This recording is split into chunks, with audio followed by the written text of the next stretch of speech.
रोटी और मकान के साथ हमारे लिए कपड़े भी बहुत ज़रूरी हैं। फिर चाहे लंबी चौड़ी साड़ी हो या फिर छोटी सी ब्रा।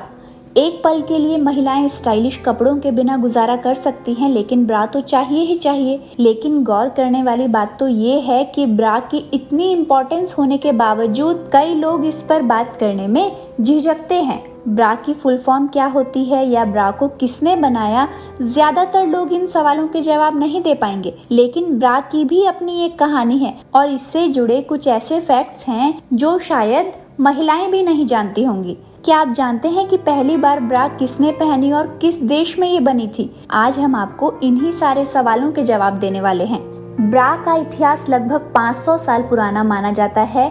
इसका इतना लंबा इतिहास रहा है कि इस दौरान इसके नाम भी बदले। इतिहास के मुताबिक मिस्र की महिलाएं सदियों से ब्रा पहनती आ रही हैं। उस समय वो चमड़े से बनी ब्रा पहना करती थी, हालांकि इसे पहनना उनके लिए बहुत मुश्किल हो जाता था। ब्रा शब्द का चलन फ्रांस से आया था। BBC कल्चर में छपे एक लेख के मुताबिक पहली मॉडर्न ब्रा फ्रांस में ही बनाई गई थी। इसका नाम ब्राजियर शब्द से आया है जो एक फ्रेंच शब्द है। इसका मतलब होता है शरीर का ऊपरी हिस्सा। लाइफ पत्रिका की माने तो 30 मई 1869 को फ्रांस की हरमिनी कैडोल ने एक कॉर्सेट यानी जैकेट नुमा पोशाक को 2 टुकड़ों में काटकर अंडरगारमेंट्स बनाए थे। इस अंडरगारमेंट को कॉर्सेलेट जॉर्ज नाम दिया गया था, जिसका ऊपरी हिस्सा बाद में ब्रा की तरह पहना गया और बेचा जाने लगा। फिर इतिहास में ब्रा के कई रूप देखे गए, लेकिन आज भी इसे ब्रा नाम से ही जाना जाता है। प्राचीन समय से ही मिस्र में रहने वाली महिलाएं चमड़े से बनी ब्रा पहनती थी, हालांकि इसका स्वरूप आज की ब्रा से काफी अलग था। चमड़े से बनी इस ब्रा को पहनना बहुत मुश्किल होता था, हालांकि इसका इस्तेमाल भी बॉडी को शेप देने के लिए ही किया जाता था।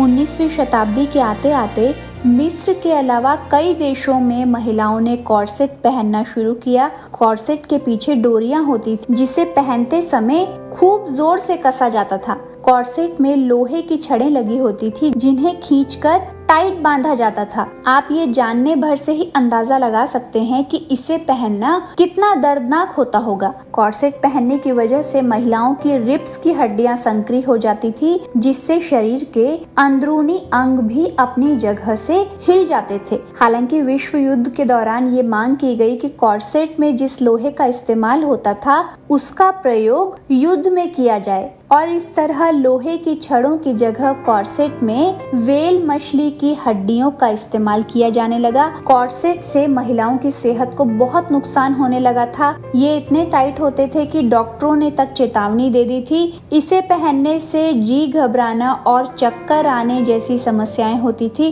ऐसे में इसका इस्तेमाल 1900 के दशक तक पूरी तरह बंद हो गया था। फिर धीरे धीरे कॉर्सेट छोड़कर आरामदायक ब्राजियर या ब्रा का आविष्कार हुआ। शुरुआत में ब्रा महज एक कपड़ा हुआ करता था जिसे बांधकर ब्रा का आकार दिया जाता था, लेकिन वक्त के साथ साथ इसके कपड़े और डिजाइन में काफी बदलाव हुए। इन्हीं बदलावों से गुजरते हुए ब्रा ने आज का मॉडर्न लुक लिया। 20वीं सदी में ब्रा के डिजाइन और फैब्रिक में काफी सुधार किए गए। महिलाओं के लिए अलग अलग तरह की ब्रा उपलब्ध होने लगी, जैसे कि स्पोर्ट्स ब्रा या फिर पैडेड ब्रा। अच्छा, जाते जाते आपको दुनिया की सबसे महंगी ब्रा के बारे में भी बता देते हैं। आपने दुनिया की सबसे महंगी ड्रेस के बारे में तो सुना होगा, लेकिन क्या आप जानते हैं कि दुनिया की सबसे महंगी ब्रा कौन सी है? आपको बता दें कि रेड हॉट फैंटेसी ब्रा को दुनिया की सबसे महंगी ब्रा माना जाता है।